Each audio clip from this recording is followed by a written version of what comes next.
Wag muna yan. Teka lang. Basurang committee report ni Madriaga at Marco Beta. Wait lang. Meron mas maiksi. Ito.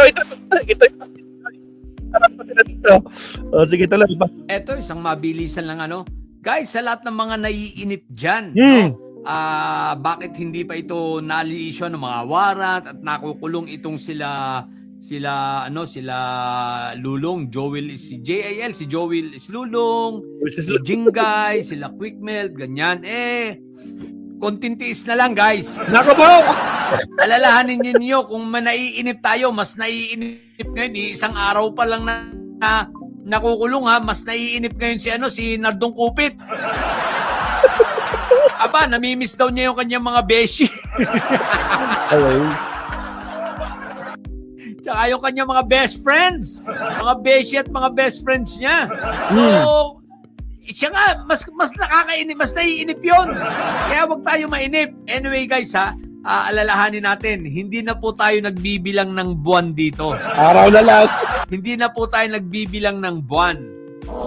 Ang binibilang na lang natin rito ay araw at linggo. At makukulong na. Tandaan nyo yan araw at linggo na lang. May makukulong na naman. Expect na natin si Jingay at si Joel. Yan na agad ang siguradong malapit-lapit na.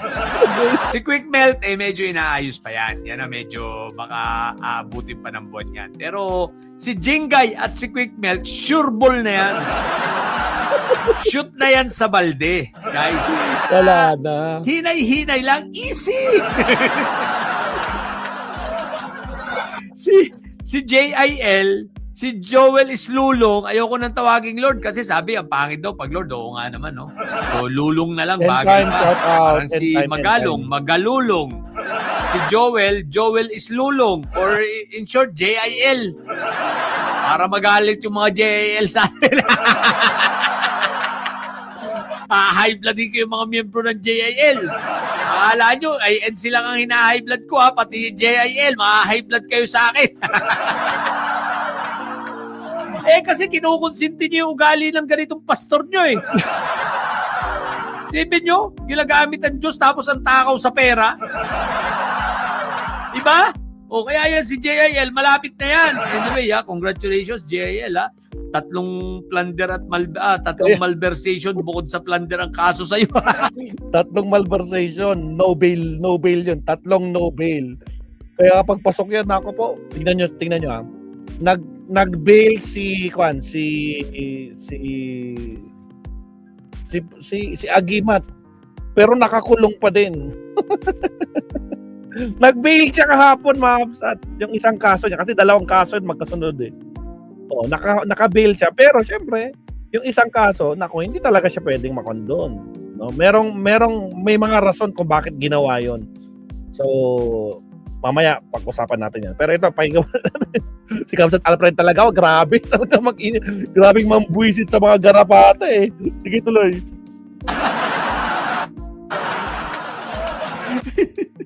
Yun talaga, mukhang habang buhay ka na talaga sa kulungan. Aroy. Walang labasan dyan. Ibig sabihin, kailangan 3 pardon. Ganun ba yun? 3 pardon ang inaasahan niyang mangyayari dito. Putragis. 3 malversation ba naman? What the heck?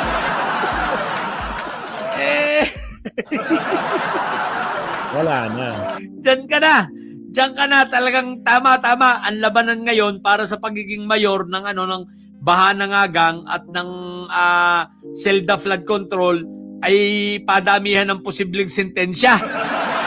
Siyempre walang tatalo kay Joel. Walang tatalo kay Joel is Lulong, kay JL, no? Pero pagdating sa experience, siyempre, hindi naman nila kayang talunin si Jingay at si Nardong Kupit. Experiensyado yan pero mas malupit ang experience itong si Jingay. Kasi si Jingay may opera na sa puwet. Malupit. Tragis ka, Alfred. Minsan nag-uusap kami dito ni Alfred sa mga comment section, sa mga post namin. Kasi magka-Facebook kami nito Kaya lang. Tapos Madalas ko pang sinishare yung mga ginagawa niyang content. Kaya nag-enjoy talaga ako dito kay Tol. Tol, wag naman masyado. Mabibisit yung mga garapata pag ganyan. Nako po. Ay, grabe. O, sa mga kamsat, so, malalapit-lapit na guys. Konting tease na lang, no? Konting tulog na lang.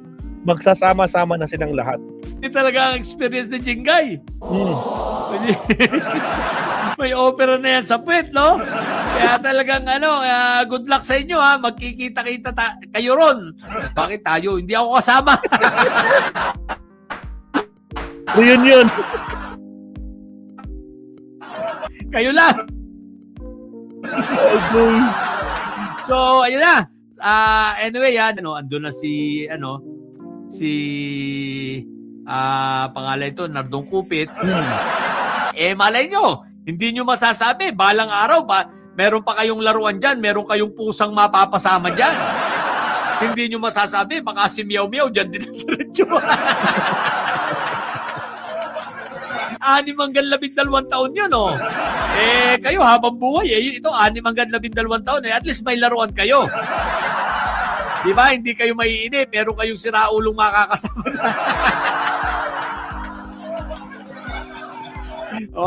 Kaya mga kabibib ko, huwag kayo mainip ha.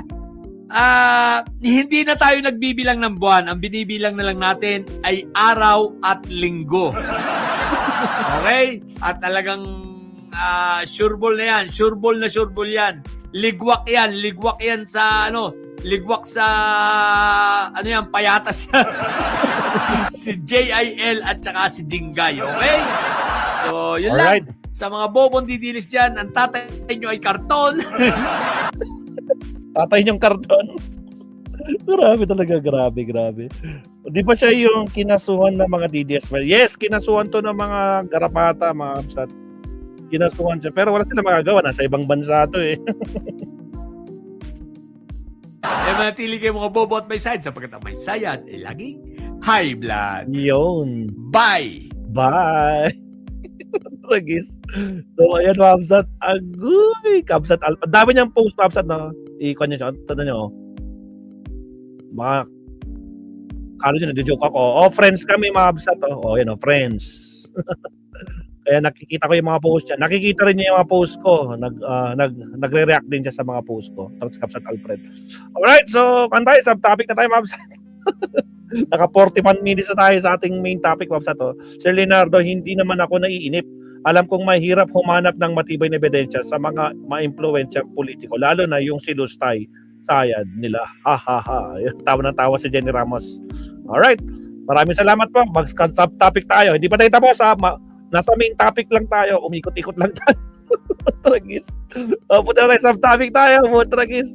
Okay, countdown muna tayo sa subtopic tayo. Here we go.